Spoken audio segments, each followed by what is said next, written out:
I'm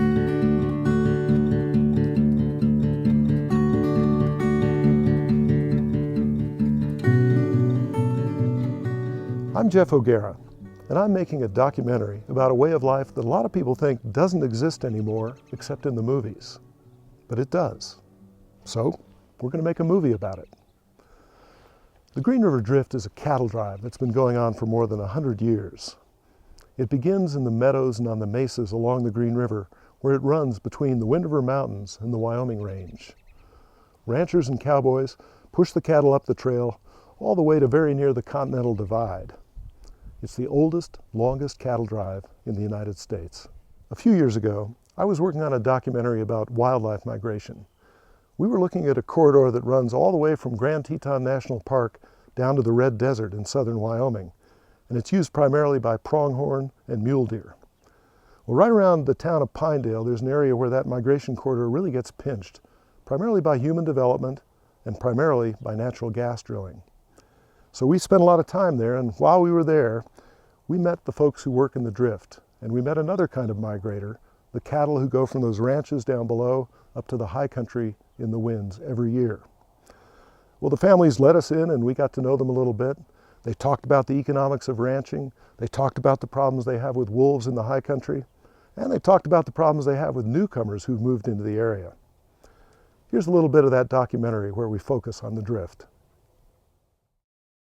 Settlement came here in the 1870s, and it was all open range at that time.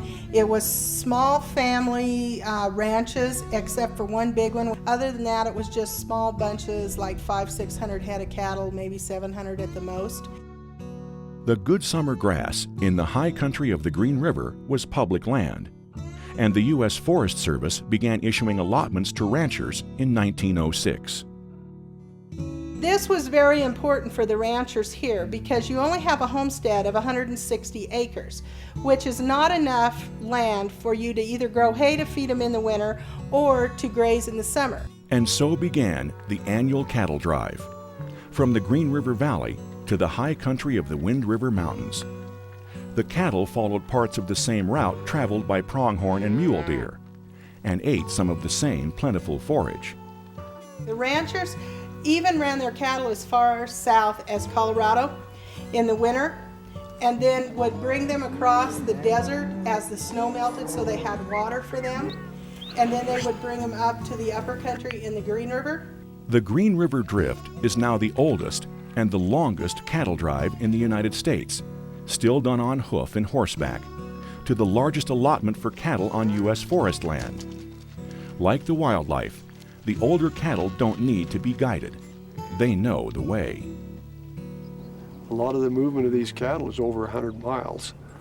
So, in a way, you kind of look back in history, and this is a remnant of what actually was when they drove cattle all the way from Texas. A lot of these old cows will pick up and go. They take the younger cattle with them, the yearlings and stuff. The yearlings will trail the old cows. A lot of these old cows have been up there for, 6 years at least, and a lot of them 10 years. So they know the trail, and a lot of them just pick up, take their calf, and go. We've learned over 100 years the old families to work together well. And that doesn't mean we don't have differences of opinions, because we do. But over the course of time, we've learned that in order to make the drift work, we have to get along. But in the end, we're blood, and that's kind of the way this group has been. We're pretty tight, and that has served us well for a long, long time, even for over 100 years. But the numbers of families and cattle in the drift are declining. Children aren't coming back to the ranch after college. Wolves and bears, protected by law, are preying on livestock. And more people who move to the area are living in subdivisions or building vacation homes and fences.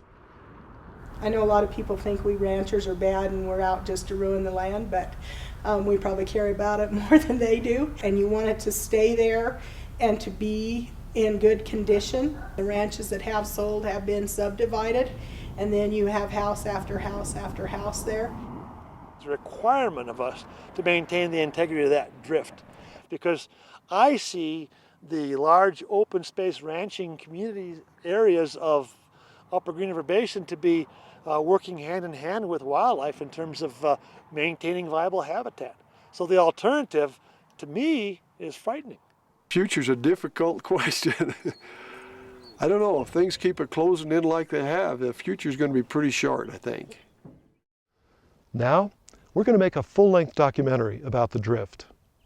We're working with a budget of about $200,000, and the Wyoming PBS Foundation enables supporters to make contributions tax-deductible to the project. We're shooting in the spring of 2013 and we'll finish up in the fall of 2014. And we got a great team. We've got researchers, writers, cameramen, editors, and volunteers all helping out. Best of all though, we've got the beautiful scenery of the Upper Green River, we've got the action of the cattle drive, and we've got the characters of the families in the drift. When we're done, we'll have a story about an extraordinary place in the American West, and about a way of life that many Americans admire or revile, or drive by without understanding. It's a story about people's lives. It's the drift.